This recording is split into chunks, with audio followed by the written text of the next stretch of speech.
What's going on, guys? Andrew Piluk Hockey here, back with another video. Today I'm just going over some NHL news for Friday, October 4th. Just some stuff that I wanted to discuss. There's been a couple different pieces of news, starting with the Brayden Schenn signing.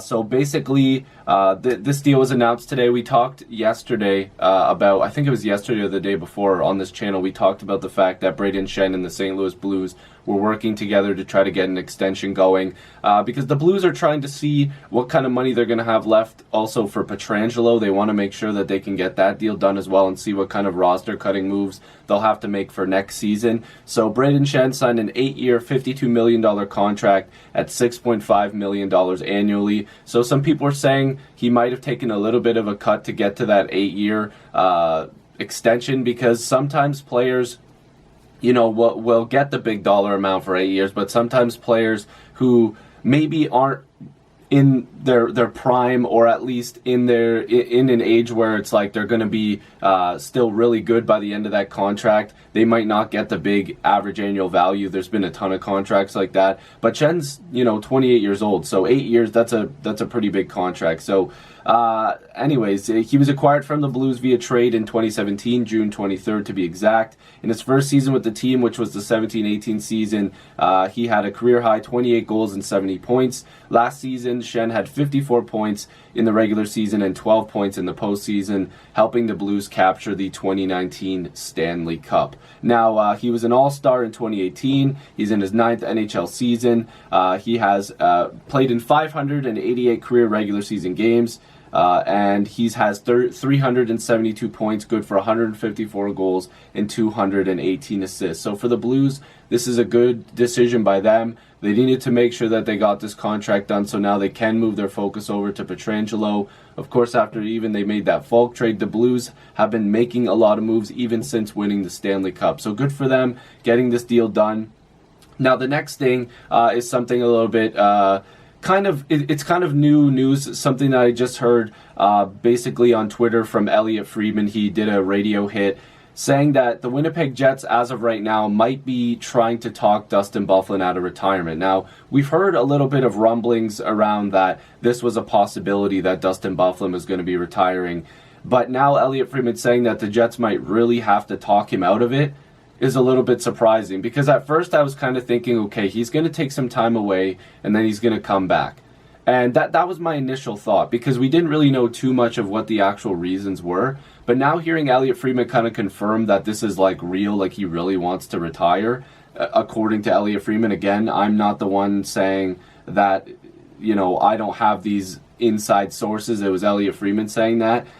It kind of sucks, especially for Jets fans. As a fan of hockey, Dustin Byfuglien's been a mainstay in the NHL as a guy who can produce points for years now. Last year, 42 games played, he had 31 points. The year before that, 45 points in 69 games. The year before that, 52 and 80. Like, the guy knows how to put up points even though he's dealt with some injuries. And that might be, the main reason, the cause for concern that he might be thinking of an early retirement.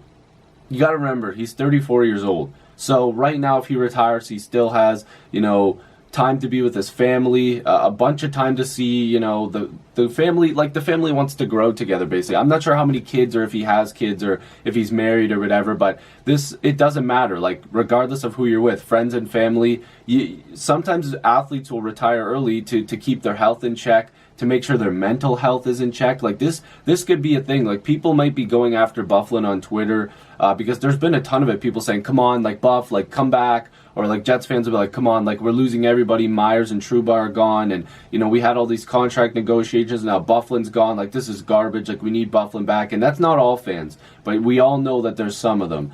And I think right now that we kind of have to think about Dustin Byfuglien's health, his mental health, and the fact that he might just be done because he's done. Like, he doesn't want to do this anymore. I can't really blame him. For Dustin Byfuglien's sake, I hope that he's doing well. And to be honest with you, if he wants to retire, if he's even thinking about it, I think that he should do it. And this is not me being biased. It's just I'm a big fan of people retiring early if they feel like they're comfortable with, you know, the money that they've accumulated, that they're able to help the people around them, and, you know, and maybe watch their family grow. Like, maybe this guy just wants to be around his family. You know, he wants to make sure his health is in check, and I can't blame him for that. But that's the bit of news that I heard this morning on Bufflin. Nothing that I'm gonna say is, you know, set in stone. It's just what we've heard. Now, the last little thing here is Edmonton Oilers defenseman Adam Larsson, I believe, is going to be out 6 to 8 weeks. He has a break. I believe it was something in his ankle, or like maybe in his lower. Like, I'm not really sure. It could have been a shin, but there's a break there, and it's like 6 to 8 weeks that he's going to be out. And Bob McKenzie's wondering if the Edmonton Oilers could be thinking about going out and making a trade to get another defenseman in there, because the Oilers still want to compete. They won their first game, and you know, it was a pretty nice game there. I believe it was against the Canucks. So he pointed out the New York Islanders. Thomas Hickey is available and was recently on waivers, but he's not a top pairing, you know, defenseman. He also carries a $2 million cap hit. So definitely right now, Adam Larsson on LTIR, but Hickey is not the guy that's going to replace Larsson. I don't think Larsson's like far and away a first pairing defenseman, but he's a top 4 guy, and you know, he was on a shutdown pairing with Darnell Nurse, I guess, if that's what you want to call it. That's what they were saying it was supposed to be, a shutdown pairing. They recently called up Evan Bouchard, and some of this information is coming from Spectors Hockey, by the way, so make sure to go and check that out. But they called up Evan Bouchard again. That's one of their young defensive prospects, former London Knight. They want to see what he can do, but I mean, Bouchard's not exactly a top pairing guy either. So they're moving some stuff around. They've got a couple young guys on their blue line. I believe Ethan Bear's also on that blue line right now.